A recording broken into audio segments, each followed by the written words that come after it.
We got a lot more big changes in this week's update for DC Dark Legion, and I want to cover some of those with you today. The first big change is we're getting Supergirl in the bleed, at least for servers 200 through 205. We're definitely going to be getting Supergirl on June 20th, so in the next 24 hours. Along with Supergirl, we're going to be getting increased odds for Mira, Vixen, and Green Arrow. And as with any new limited mythic release, we will also be getting the legacy piece in the House of Secrets.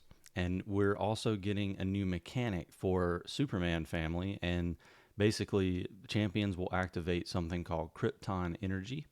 Their ultimates will generate the Krypton energy, and then that will increase their attack percent at certain levels. So as you get more Krypton energy, you'll hit milestones, and then you'll get increased attack. So it's sort of a tag synergy type thing. And going into Superman's character page here, you can see the Krypton energy in action. So deploying Superman family champions activates Krypton energy. Each ultimate cast by any Superman family champion will generate 1 point of Krypton energy. There are going to be 3 levels, as with all the other tag synergy requirements. So you need 4 points to get 20% attack. You need 12 points to get 40% attack, and then 27 points to get 60% attack.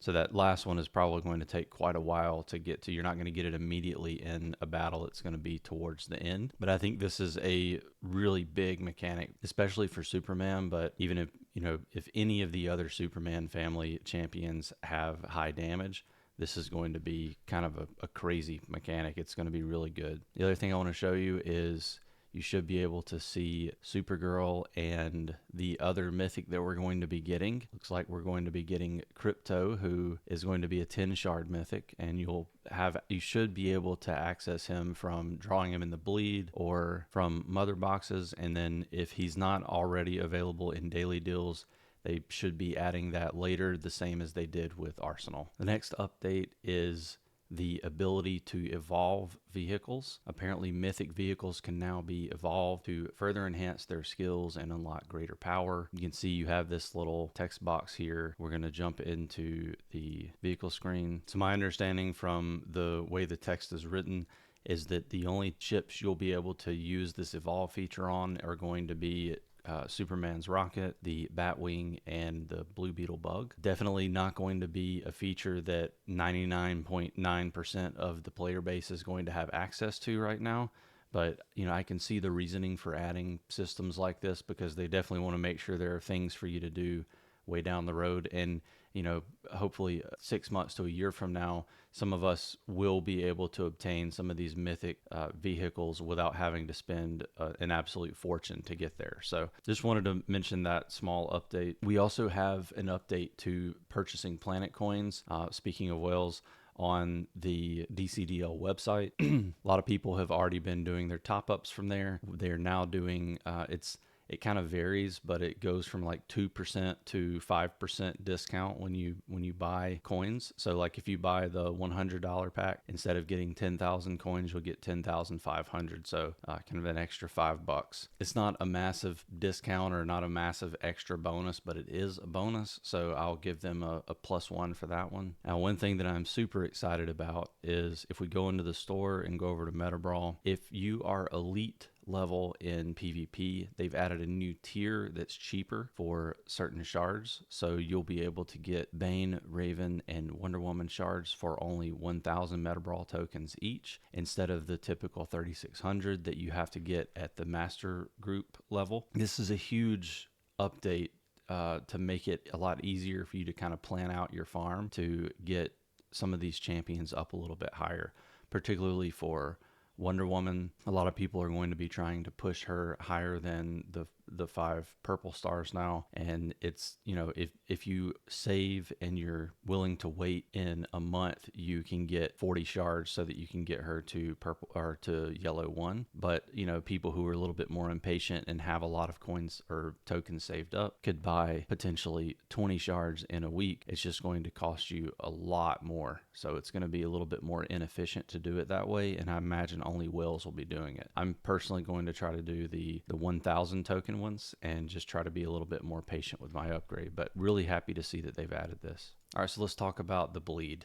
As you all know, the developers tried to introduce some controversial bleed changes. The community wholesale rejected those, and they came up with a much more simple solution that I think is going to be beneficial for all of us, and it's a more iterative change. So we're going to talk about it really quickly. Now, keep in mind that the rules will take effect only on the next new tracker that you get. So if you had a tracker yesterday that's still going on today, for example, I have Starfire. I think a lot of the global launch servers have Constantine. These changes will not apply to those bleeds. It's only new bleeds that are introduced after today's update. So like for my server, we're going to have Supergirl in the next 24 to 48 hours. These changes will apply for her bleed going forward. So the first part of this update is something that they had already told us, which was for the first 6 non-banner champions. So this is going to be your 10 shard mythics and your mythic legacy pieces. For each of those first 6 pulls that you get, where you're not getting the mythic plus, you're going to get between 2, 3, and 5 shards of the Mythic Plus banner champion. So effectively, by the time that you've probably pulled 1 copy of, so your 0-star copy of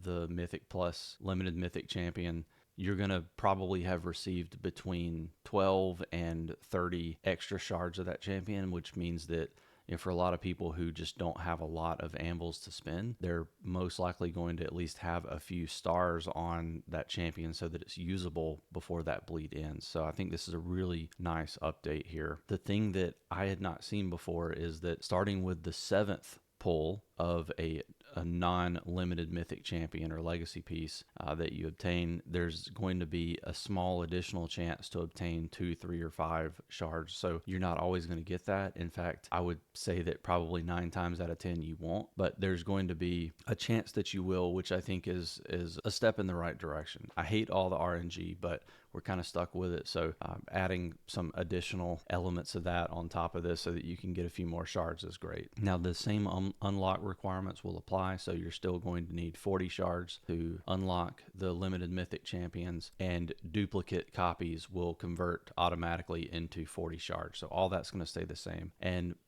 the other thing is the odds are going to stay the same as well. So we're still going to have that 3.84% chance of drawing a mythic, and then there's going to be 26.9% of the base odds for mythic champions or legacy pieces to obtain the banner limited mythic champion. So in my case here, Starfire. Okay, so the next big update is going to be Great Krypton Rush. We've got a significant update to how this event is going to work in terms of scoring points. It looks like they have updated the matchmaking system so that that works a little bit better and you're not getting paired against the same team every week. They've also apparently improved the visuals, so we'll see what that looks like whenever this event rolls back around this weekend. The most significant change, if you recall, the winner would get basically 2 anvils and a few other rewards, and then the loser would get 1 anvil, and that was basically it. And only the people who participated in the event would get rewards at all. So the original rewards are going to be replaced by a personal rewards and league rewards system. So individuals are going to receive rewards based on their personal contribution, the amount of points that they obtain, and then if your league wins, you're going to get 200% of your personal rewards. And then the league reward track is going to be a little bit less items that you'll obtain, but as you can see, you will get some quantum components and some alloy, which is nice. I think the big thing is that you're going to be able to get fire pit afterburners for winning this mode now. So I think you're going to see a lot more people who want to participate and score points. But I think the new reward track here is going to be really well received, or at least I think it's a really positive change. One thing worth highlighting is it says that if no opponent is found, that members on the roster will receive the lowest tier personal rewards. So at least you're going to be getting something if they can't match make you with an opponent. But the nice thing here, and I do want to make sure that we test and ensure that it's not just non-participants who signed up, it's the whole league, but it appears that non-participants in the match will still receive league rewards based on the match result. So potentially, hopefully, even if you don't participate in the match, you're still going to be getting some of these quantum components and alloys. So again, I think these are really positive changes to Great Krypton Rush. It makes it more cohesive with the league. You're not going to have as many people getting upset that they didn't get to participate. We also have some updates to the league trains. So it appears that we now anyone who registers for the train will have the ability to refresh the cargo. You have to spend gems to do that. You can see down here in the bottom right, and you have up to 5 times that you can refresh to try to increase the cargo that's there. They've also added a log feature, so there's nothing here yet, but you will have league train logs. You can kind of see some of the key events that happen for that train while it's active. As you know, the cooldown for the departure of the train is going to start once an Express Guardian is assigned, but your Archon, your R5, is going to now have the ability, if they assign an Archon and the cooldown starts, they can replace the Express Guardian and it will allow them to reset the cooldown. So this is a feature that, you know, would potentially allow you to kind of pause the train and keep it from going off. For whatever reason you might want to do that. But glad they're adding some additional features around this, and especially the logs. You can kind of see what happens. It's just good quality of life updates. I don't think too many people are going to notice a change here, though. They did add a few additional improvements. We'll see whether those are actual improvements or not, but there are a couple of things that I want to draw your attentions to. The rest of them you can read yourself. They're not necessarily super significant. They might be good quality of life, but not worth really mentioning in the video too much. Things that I want to call your attention to. The first one is they've optimized the rally logic for Umbral Rift, and they're saying that commanders cannot initiate a rally when remaining time is insufficient for one full rally. I don't know whether we were getting credit if we were able to initiate a rally here. Like, I'm not sure if what they're saying is that if there's only 1 minute left in the Umbral Rift event and you join a rally that's 3 minutes long, that you wouldn't get any credit. That seems to be what this is suggesting, which is a good thing because you're not going to have a bunch of rallies that just do nothing towards the end of Umbral Rift. But I hope that there's no negative consequence to this. Let me know in the comments if you've already done your Umbral Rift for the day, how you've noticed this working, and I'm curious to see what you have to say on that one. The other two things that I need to draw your attention to, the first one is they have nerfed Hawkgirl. Specifically, they replaced the crit damage bonus with an HP bonus for her legacy piece, her unique legacy piece. And so this just further solidifies that Birds of Prey are not going to be good anytime soon, and that she's almost a must skip at this point in the bleed so that you can save some resources for someone else, because there's really just no reason to use her unless you're able to get her into yellow or red stars so that she actually, her stats scale a little bit better. But I mean, if you're going to be getting Hawkgirl, this is just even more reason to not get her unique legacy piece, which just, I think in a lot of ways makes her a worse character. And the other thing that I want to point out here is Arsenal's kit has been, I guess, slightly buffed. I don't think this is going to be impactful at all, but they have upgraded his skill weapon maximization. So before, it would increase outsiders champions attack by 1, 2, 3, 4, or 5% globally, and after the change it's going to increase outsiders champions attack by